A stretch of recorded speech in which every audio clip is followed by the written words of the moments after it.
2025 के Bihar assembly election में voting से कबल एक इशारा साफ मिल रहा था कि इस बार बिहार का मुसलमान वोटर एक तरफा अजीम इत्तेहाद की जानिब जाएगा।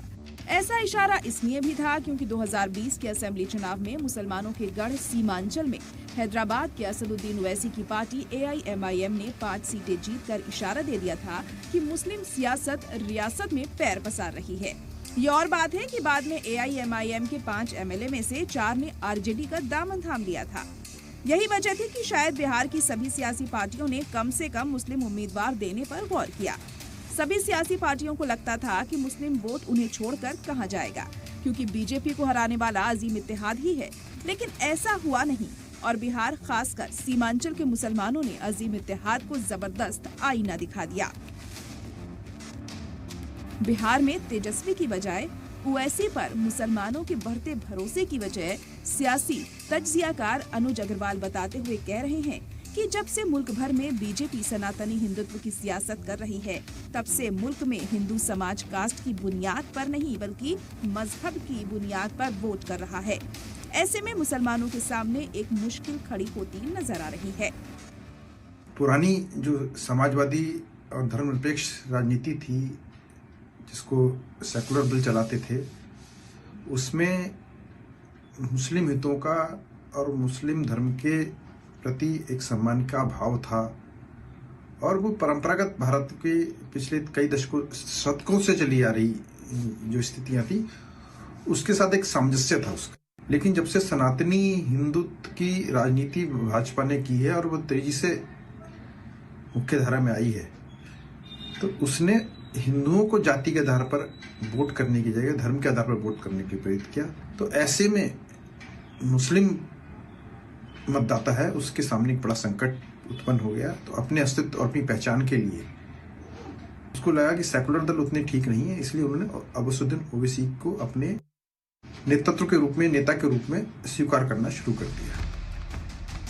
एनडीए ने सीमांचल में 24 में से 14 सीटें जीती हैं, जिसमें बीजेपी को 7, जेडीयू को 5 और चिराग पासवान की एलजेपी को 2 सीटें मिली हैं। अजीम इत्तेहाद में कांग्रेस को 4 और आरजेडी को सिर्फ 1 सीट मिली, यानी कुल 5। AIMIM को 5 सीटें मिली हैं, जो उसके 2020 के जीती हुई सीट के बराबर है। जबकि 2020 में सीमांचल में एनडीए ने 12 यानी इस बार से 2 कम, अजीम इत्तेहाद ने 7 जीती थी, यानी 2020 के मुकाबले में 2 सीटें कम। इससे जाहिर होता है कि 2025 में एनडीए ने 2020 के मुकाबले में 2 सीटें ज्यादा जीती हैं। सीमांचल की बलरामपुर सीट से AIMIM के उम्मीदवार रहे आदिल हसन आजाद, जो LJP-R की संगीता देवी से महज 389 वोटों से हार गए। बिहार में AIMIM की 5 सीट पर हुई जीत पर बताते हैं कि ओवैसी साहब मुसलमानों, दलितों, मुल्क के हर मुद्दे पर आवाज उठाते हैं, इसीलिए उन्हें वोट मिल रहा है। दलितों के मुद्दे पर, वंचितों के मुद्दे पर बैरिस्टर असदुद्दीन ओवैसी साहब आवाज़ उठाएंगे, जो नेचुरल है वोट उन्हीं को मिलेगा। अब बतलाइए, तेजस्वी यादव ने कब मुसलमानों के मुद्दे पर आवाज़ उठाई? आई लव मोहब्बत के मामले में तेजस्वी चुप्पी साथे, मदरसा अजीजिया जला तेजस्वी चुप्पी भाग गए, छपरा में मॉब लिंचिंग हुआ तेजस्वी चुप रहे, नबीनगर में मॉब लिंचिंग हुआ तेजस्वी चुप रहे। किसी भी मुसलमानों के मुद्दे पर, मजलूमों के मुद्दे पर कभी नहीं बोला। जब आप मेरे मुद्दे पर बोलिएगा नहीं तो आपको क्यों वोट देगा? आपने सीमांचल डेवलपमेंट बोर्ड की बात की, सीमांचल डेवलपमेंट बोर्ड नहीं बनाया, सरकार में रहे। अभी बलरामपुर पार्षद में भूमि कांड हुआ, आपने चुप्पी साधी, मुसलमानों की जाति की बदहाली पर कभी नहीं बोलिएगा। जब आप बोलिएगा नहीं तो कौन बोलेगा? दारुसलाम से बैरिस्टर असदुद्दीन ओवैसी साहब ने मदरसा अजीजिया का मुद्दा बोला, मॉब लिंचिंग का बोला, कस्टोडियल डेथ का बोला, दाढ़ी पर जब हमला हुआ, टोपी पर हुआ, हिजाब पर, सब मुद्दे पर जब बोलता है उसी बिहार में सदन में मुख्य डॉक्टर उलिमान साहब ने आवाज उठाई। हर मुद्दे पर दलितों के, पिछड़ों के, अगड़ों के, मुसलमानों के मुद्दे पर मुखरों को बोला। तेजस्वी तो कभी मुसलमान डिप्टी CM तक नहीं बोल पाए। आज कल तक सरकार बनाने वाले थे, 18 तारीख को शपथ लेने वाले थे। जनता पूछ रही है बलरामपुर, बारसोई की, सीमांचल की, बिहार की, कहाँ है आपका डिप्टी CM, कहाँ है आपका CM? 2025 में भी सीमांचल की 5 सीटें जीतकर असदुद्दीन ओवैसी ने ये साफ कर दिया कि बिहार में उनका सियासी जादू बरकरार है। ऑपोजिशन बार बार AIMIM पर बीजेपी की बी टीम होने का इल्जाम लगा रहा है, लेकिन इस बार साबित हो गया कि बिहार में मुसलमानों का रुझान ओवैसी की जानिब बढ़ता जा रहा है। बिहार में कांग्रेस के तर्जुमान डॉक्टर स्नेहाशीष वर्धन पांडे अब भी AIMIM और ओवैसी पर इल्जाम लगाते हुए कह रहे हैं कि सेक्युलर वोटों को बांटने के लिए बीजेपी ओवैसी का लगातार इस्तेमाल कर रही है। साथ ही ये भी कह रहे हैं कि बिहार चुनाव लड़ने के लिए हर तरह की मदद भी बीजेपी AIMIM को करती है। बिहार में सेकुलर वोटों को बिखेरने के लिए भारतीय जनता पार्टी ने जिस रणनीति के तहत ओवैसी जी को पूरी मदद सीमांचल सहित पूरे बिहार में चुनाव लड़ने के लिए आर्थिक और रणनीतिक तौर पर मदद की थी, उसी की बानगी रही कि सीमांचल सहित पूरे राज्य में कहीं ना कहीं चुनाव परिणाम प्रभावित रहे।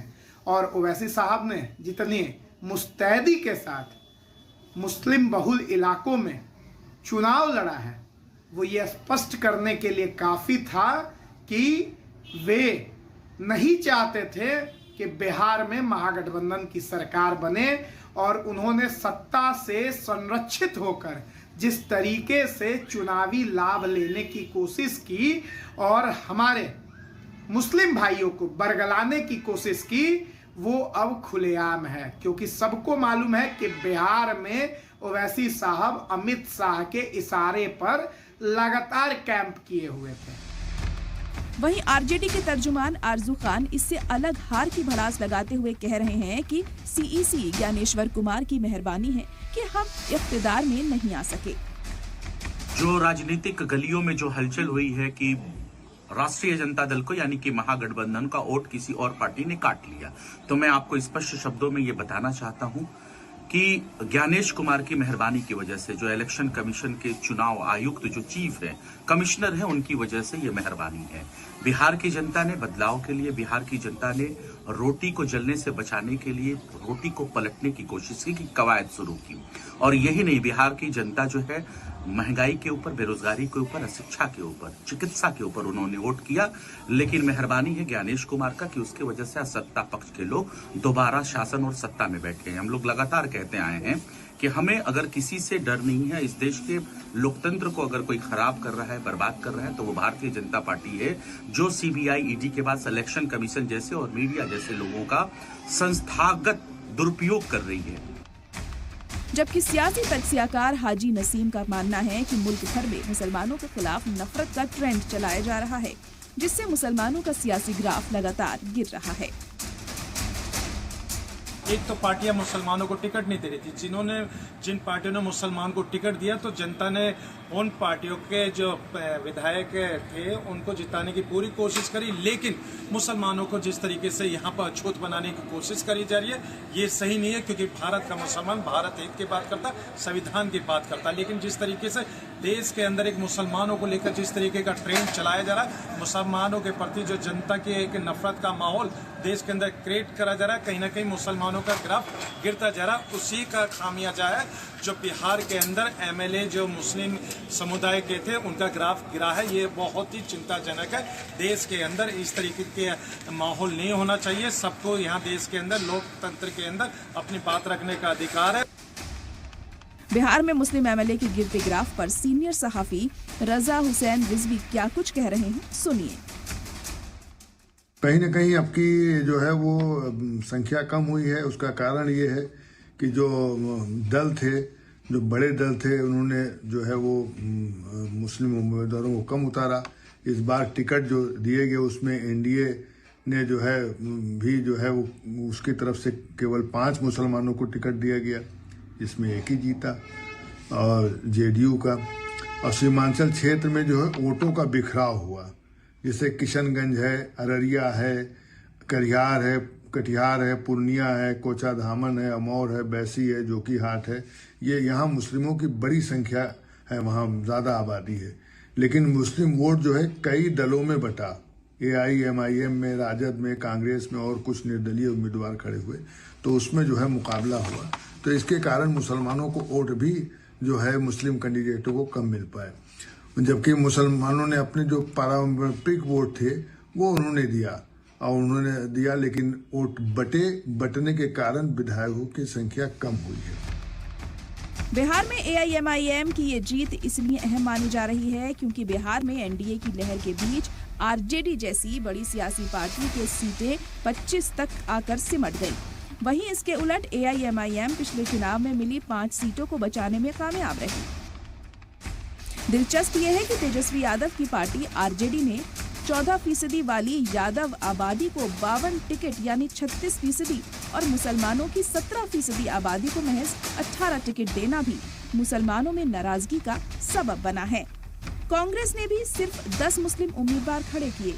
कांग्रेस का रेशियो फिर भी RJD से बेहतर रहा क्योंकि कुल 60 सीटों में से 10 सीटें मुस्लिम समाज को दी।